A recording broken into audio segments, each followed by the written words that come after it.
first of all I have to talk about the context of the times, what was happening in the 60s and the 70s in Australia. Well, it was a global phenomenon. We felt we were part of something much bigger. There was a kind of a youth culture, which was like 90% marketing. But when the US started another war with their invasion of Indochina, of Vietnam, and then the Australian government introduced conscription, that is, compulsory joining of the army for all 19-year-olds whose birthday was pulled out of a barrel at random. That transformed the youth movement into a radical anti-war social change movement. And then this was general. The music at the time, the Beatles, all that kind of stuff, for the context with this is happening. So we have this ferment, to end the war in Vietnam, to end conscription. And if you were a student at university in those days, you would have been 18, 19. You would have been right onto this, because if your name was pulled out of the barrel, then as soon as you finish your degree, into the army and off to the Vietnam. And it wasn't easy. 500 were killed in Vietnam. Most of these, and I'm talking about 90%, were conscripts. And most of these, the deaths, were caused by explosions, mine explosions, soldiers standing on mines. And whose mines were they? Australian mines. We actually planted the mines. The Viet Cong would come along at night with knives, finding the mine and replacing it so that people were blown up. It was a disaster. The whole war was a disaster. We'd followed America, the USA, into Vietnam, and it proved to be a huge disaster. So in 1966, LBJ, Lyndon Baines Johnson, the first president ever to come to Australia, arrives in Sydney. And he's met with a protest. We're small. And we managed to stop the motorcade when it went through Sydney. Dramatic event at the time. I was one of the guys under the car, right? So that my antecedents. We managed to stop the motorcade. The election came. It was a landslide, in favour of the Liberal government. The anti-war movement appeared to have been crushed in 1966, but we kept working, and by 1971, so we're talking just 5 years later, we've got massive protests happening. They were called the moratoriums. Hundreds of thousands of people coming out in the streets protesting against the war. Such that in 1972, the ALP Whitlam government's elected in November 72, and it's a landslide for Whitlam at the time. It's the end. There's been a complete reversal of the public's attitude to war. And who led this? Well, the unions were involved actively. What was left of the Communist Party at the time was actively involved. But far and away, this was a student movement, organised and peopled by the students. So if you were living in digs, as you used to say, student accommodation, shared house, or a university in Sydney in those days, or Melbourne, or Brisbane, protest was part of your social life, You'd read about a protest, hey, there's a demo on, and the whole household would go out and be part of it. It was like going to a social event, more than a political event. It was really tough in Brisbane, they had to crush the protests there. Any assembly at that time was broken up by the cops. You had to be brave. But in Melbourne and Sydney, much more a social event, It was part of the culture.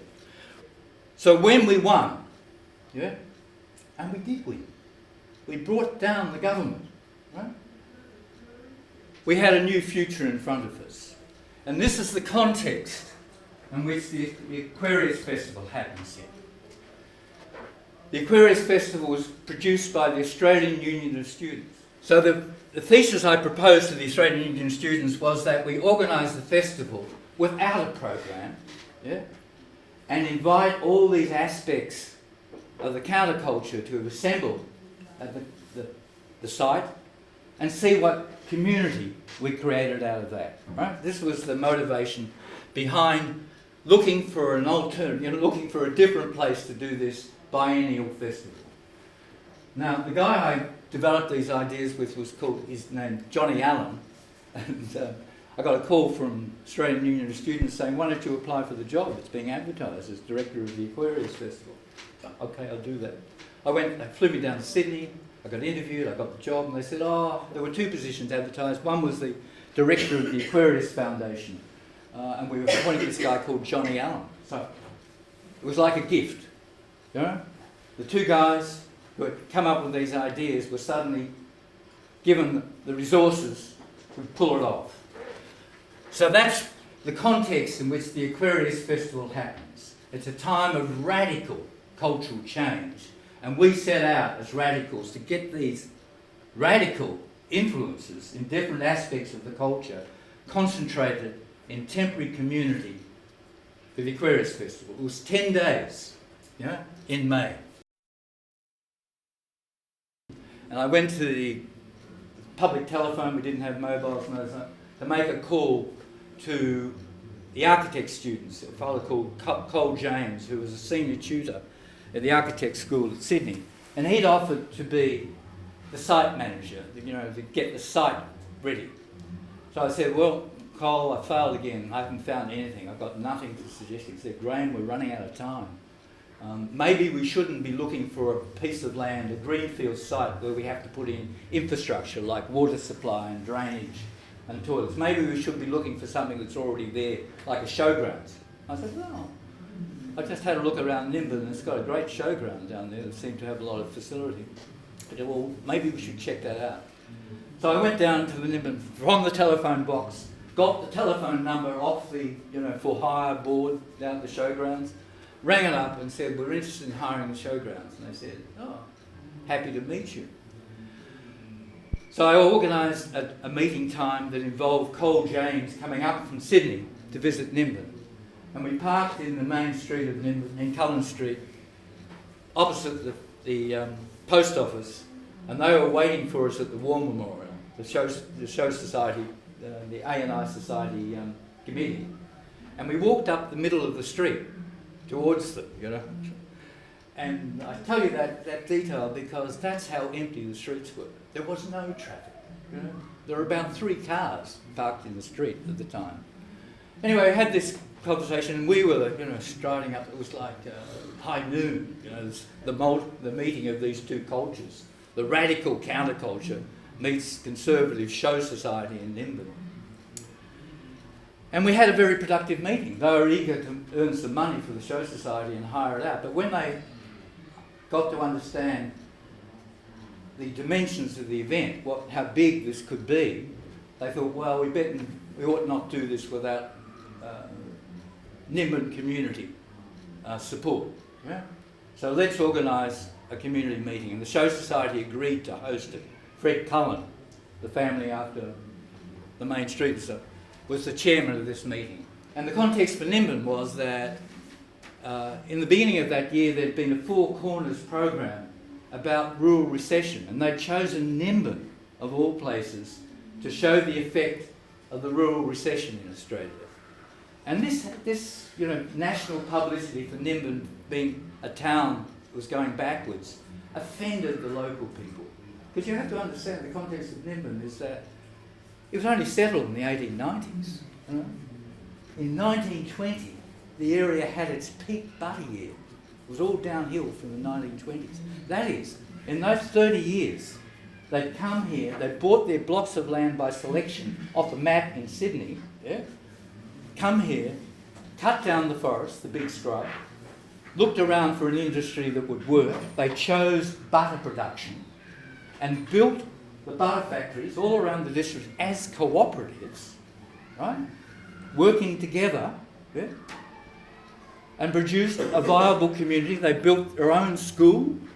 This was not a government-built school up the hill there.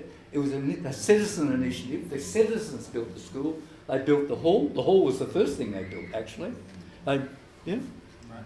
So it was a very, you know, in the 1890s through the 1820s, you had this dynamic community that was out there pioneering, you know, creating a new future for themselves. The common market knocks butter off the agenda and it kind of collapses, right? It's as if the community has lost confidence. So we had this dramatic meeting of the cultures, right, in the Nimbin Hall, where all the people came in. And so it was passed they would support the festival, and it would be a joint venture, right? It would be the village putting on a festival in conjunction with the university students, right? It's important to understand that tends to be forgotten. That it was actually, they went out of their way. Well, the first thing to understand is there was no program. We went out of our way to say the festival will be what people bring to it, right? It'll be your culture that's reflected there. But we had means of doing. We seeded it with things, of course. We set up a stage where the Heddersfield is at present. Yeah, we rented that land behind the village. We tried to get this block of land too. But the woman who owned it didn't like hippies. She was determined we wouldn't have this side of the village as well.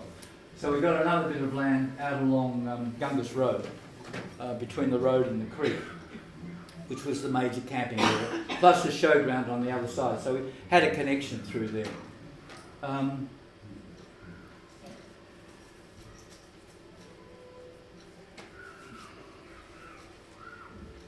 I think it's important to say that we're also avoiding being another Woodstock festival. Yeah?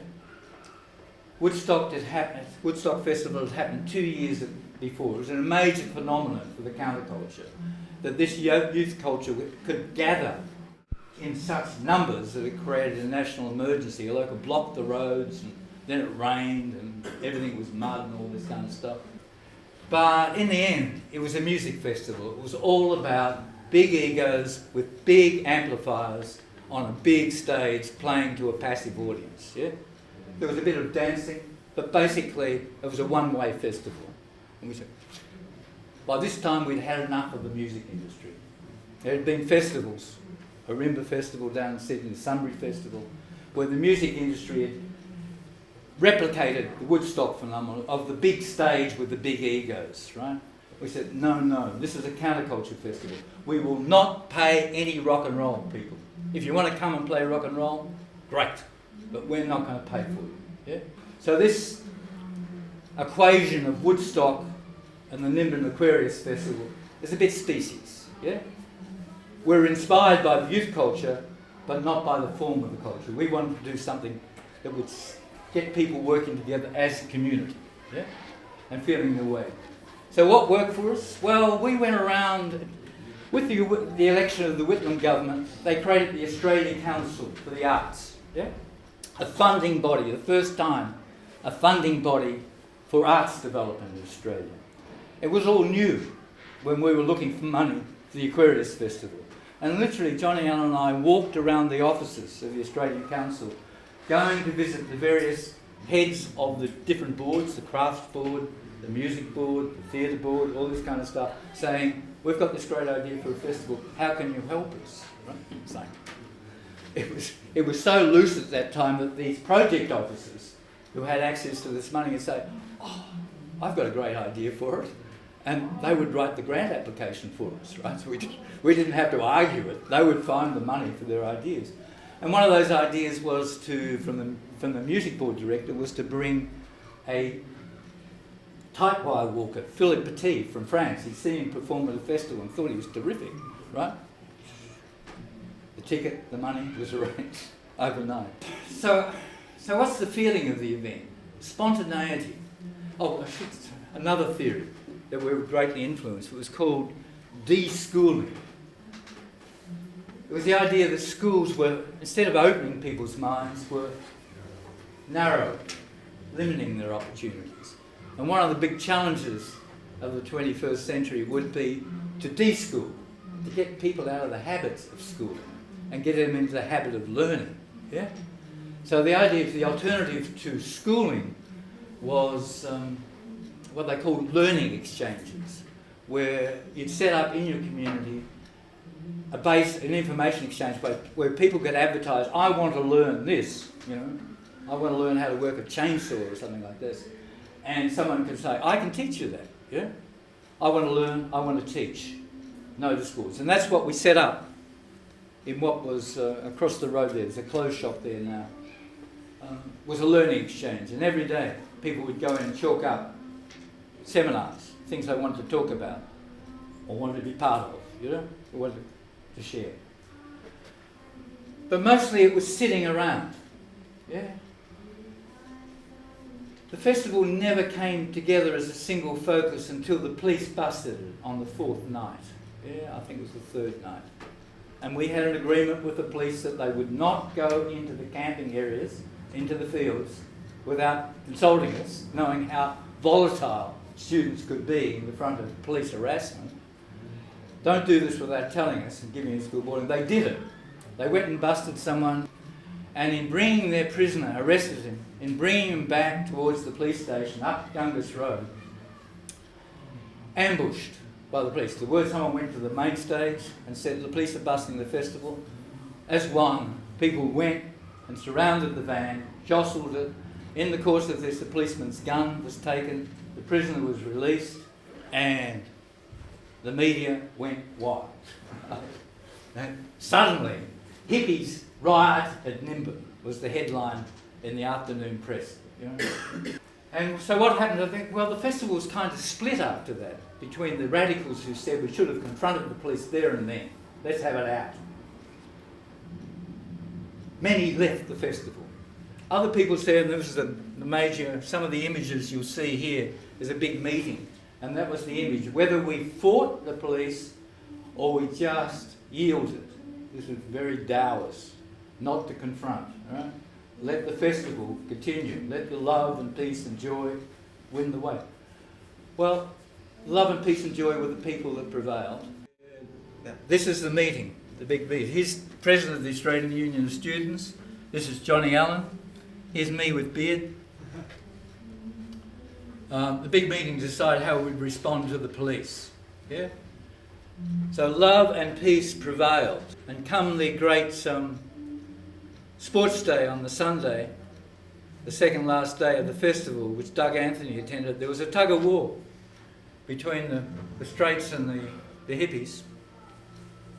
But we also put a challenge out to the police. This challenge is being reenacted today at the Mardi Gras with the tug of war with the police. And particularly the 21st Division. Anyway, the 21st Division were told they weren't allowed to demean themselves by tugging war. But they gave us this information with great regret, because they really did want to be part of the tug of war. And instead we had a tug of war between the farmers. This is Johnny Allen looking exhausted. We were both burned out by the time we got to the festival. Organising hippies is like organising cats, you know, herding cats. It was a nightmare. By the time we got to the first night of the festival, Johnny couldn't speak anymore. He'd lost his voice, laryngitis. And I couldn't hear. I mean, people would speak at me, and I could hear the individual words, but they didn't frame anything in my mind. Once they stopped speaking, I couldn't remember what they'd said. And there was no more space in my mind to take in more information. Thanks. I had to go and rest. And I didn't come back into the festival as an organiser until the riot. Trying to sort that out. So that was a festival, mainly living together, right?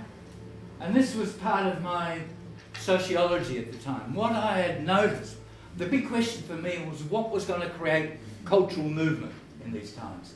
How do we create a culture of peace out of a culture of war? Yeah? How do we create this kind of movement? Now, the real importance of the festival for me was its, its sociological phenomenon. That is, people were there, seeing each other in public place, sharing common cause, right?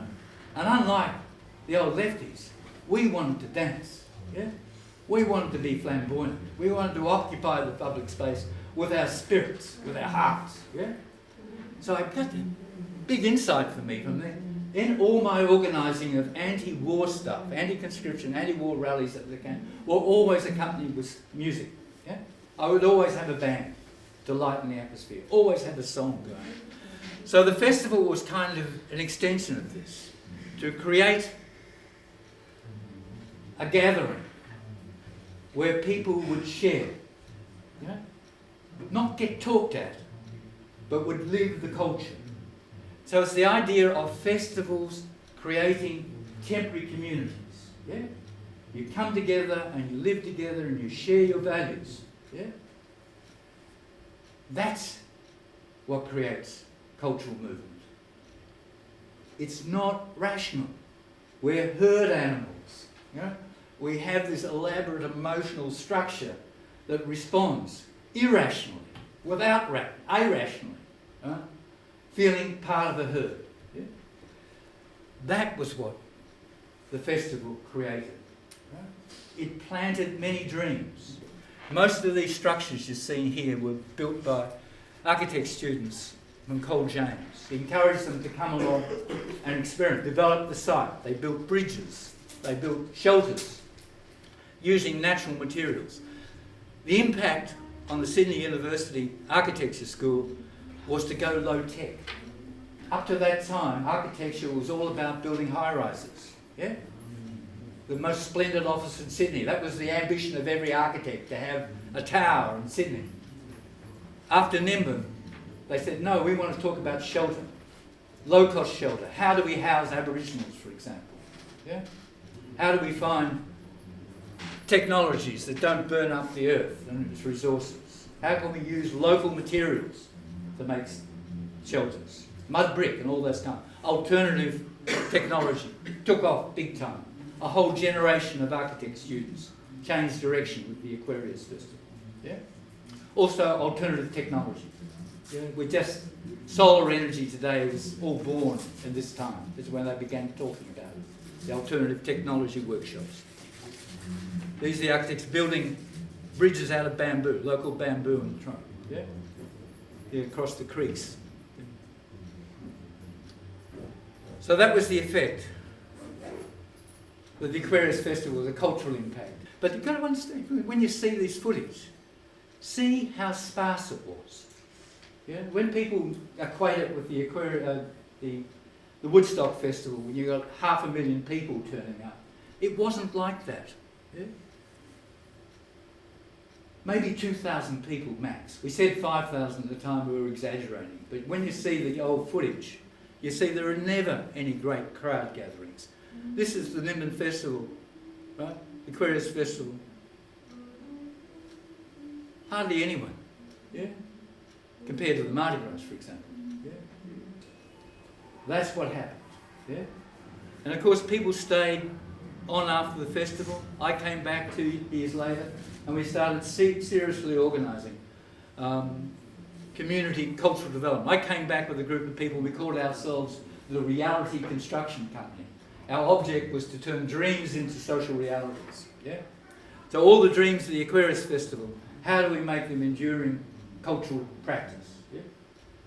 What was in our favour was that the Aquarius Festival had acquired property in the main street, Birth and Beyond, the Rainbow Cafe, what is now the Hemp Embassy, were all acquired at that time. So we had shop fronts in the main street of Nimbin. We were a presence in the main street of Nimbin. And when people began buying land and establishing communities, there are 60 MOs in the Lismore area, right? The higher concentration anywhere else in Australia.